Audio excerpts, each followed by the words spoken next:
Good afternoon friends, welcome to my channel. ఈరోజు మనం ప్రధానమంత్రుల వరుస క్రమంలో రాజీవ్ గాంధీ వరకు కంప్లీట్ అయింది కదా. నెక్స్ట్ వచ్చేసి మనకి విశ్వనాథ్ ప్రతాప్ సింగ్, ఇతన్ని మనం వీపీ సింగ్ అని కూడా అంటాము. మరి విశ్వనాథ్ ప్రతాప్ సింగ్ యొక్క పదవీ కాలం ఎప్పటి నుంచి ఎప్పటి వరకు అని అంటే 1989 నుంచి 1990 వరకు ప్రధానిగా పనిచేయడం అనేది జరిగిందనమాట. అంటే అతను ప్రధానిగా ఉన్నప్పుడు ఎన్నో లోక్సభ ఎన్నికలు జరిగాయంటే 9వ లోక్సభ ఎన్నికలు 1989 నుంచి 91 వరకు 9వ లోక్సభ ఎన్నికలు అనేవి మనకి వీపీ సింగ్ పిఎంగా ఉన్నప్పుడు జరిగాయి అనమాట. అట్లాగే మనకి ఇంకేంటి అంటే విశ్వాస తీర్మానం ద్వారా పదవి కోల్పోయిన మొదటి పిఎం ఎవరు అని అంటే మనకి వీపీ సింగ్ అనమాట. మనకి అవిశ్వాస తీర్మానాలు ఉంటాయి కదా, ఆ విశ్వాస తీర్మానం ద్వారా పదవి కోల్పోయినటువంటి మొదటి ప్రైమ్ మినిస్టర్ ఎవరు అంటే మనకి విశ్వనాథ్ ప్రతాప్ సింగ్. నెక్స్ట్ రాజీవ్ గాంధీ ప్రధానిగా ఉన్నప్పుడు ఇతను ఆర్థిక మరియు రక్షణ శాఖ మంత్రిగా చేశాడు. అంటే ఇతనికంటే ముందు మనకి ప్రధానిగా రాజీవ్ గాంధీ ఉన్నారు కదా, రాజీవ్ గాంధీ ఎప్పుడైతే ప్రధానిగా ఉన్నారో ఆ టైంలో వీపీ సింగ్ అనేది ఆర్థిక మరియు రక్షణ శాఖ మంత్రిగా కూడా పనిచేయడం జరిగింది. అలాగే అవినీతికి వ్యతిరేకంగా జనమోర్చా అనే సంస్థను కూడా ఏర్పాటు చేశారు వీపీ సింగ్ గారు.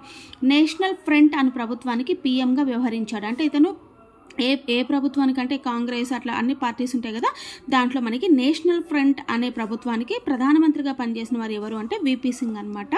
అలాగే ఎన్నికల సంస్కరణల కోసం దినేష్ గోస్వామి కమిటీని 1990లో ఏర్పాటు చేశాడు. ఇది వెరీ వెరీ ఇంపార్టెంట్ అనమాట. సో మనకి దినేష్ గోస్వామి కమిటీ 1990లో ఏర్పాటైంది కదా, ఈ దినేష్ గోస్వామి కమిటీ ఏర్పాటైనప్పుడు ప్రధానిగా ఎవరు వ్యవహరించారు అంటే వీపీ సింగ్ అనమాట. అలాగే ఇండియాలో అంతర్రాష్ట్ర మండలి అంటే ఇంటర్ స్టేట్ కౌన్సిల్ అంటారు కదా, సో దీన్ని ఏర్పాటు చేసింది కూడా మనకి ఎవరి కాలంలో అంటే వీపీ సింగ్ కాలంలోనే ఇంటర్ స్టేట్ కౌన్సిల్ అనేది ఏర్పాటైంది 1990లో.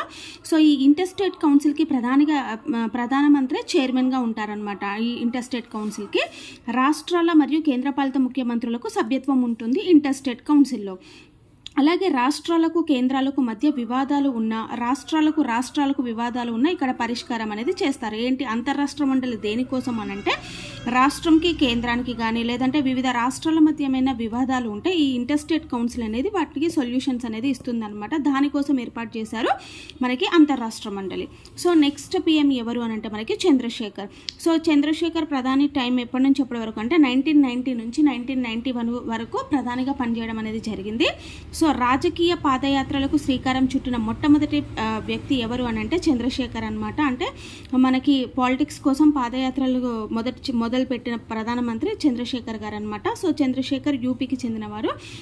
ఎక్కడి నుంచి ఎక్కడి వరకు పాదయాత్ర చేశారు చంద్రశేఖర్ గారు అంటే కాశ్మీర్ నుంచి కన్యాకుమారి వరకు కూడా పాదయాత్ర చేయడం జరిగింది. బోన్సీ బాబాగా ఇతను ప్రసిద్ధి చెందాడనమాట చంద్రశేఖర్.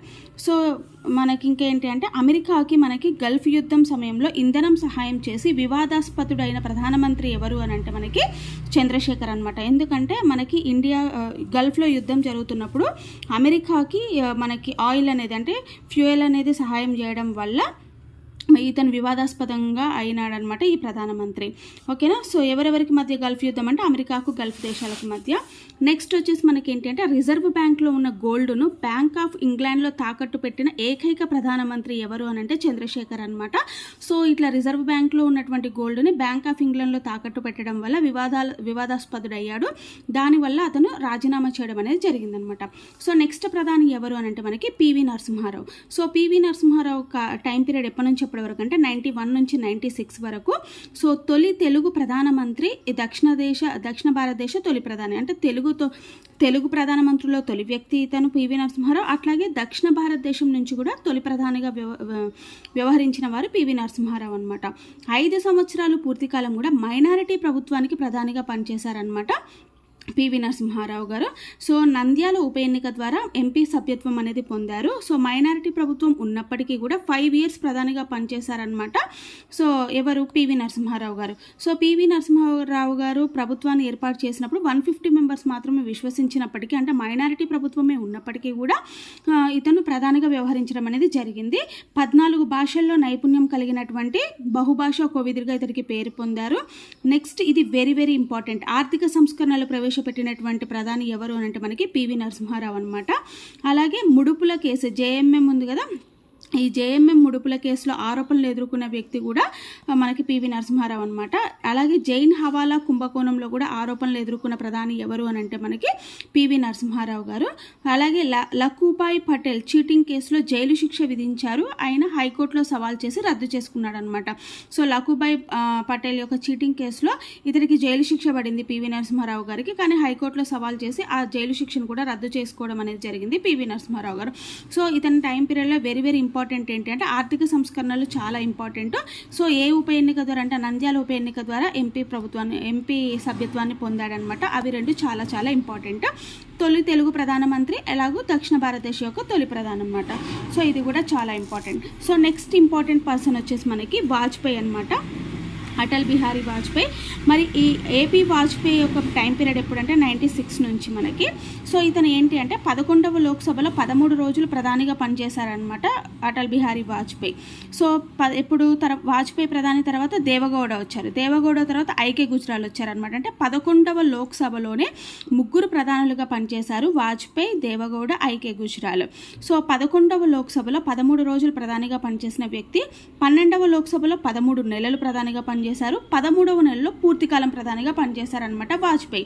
అంటే 11వ లోక్సభలోనేమో 13 డేస్ మాత్రమే ప్రధానిగా, అంటే తాత్కాలికంగా 13 డేస్ మాత్రమే ప్రధానమంత్రిగా పనిచేశారు. 12వ లోక్సభలోనేమో 13 నెలలు పనిచేశారు, 13వ లోక్సభలో పూర్తికాలం పనిచేశారనమాట.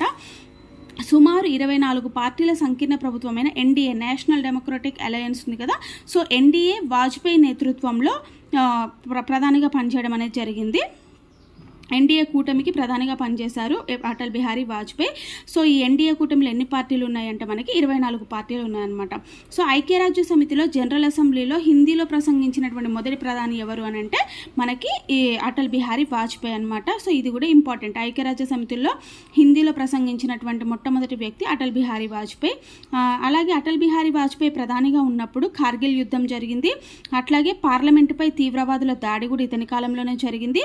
భారత్ పాక్ల మధ్య బస్సు రాయబారం కూడా ఎవరి కాలంలో జరిగింది అంటే అటల్ బిహారీ వాజ్పేయి కాలంలోనే జరిగింది అనమాట.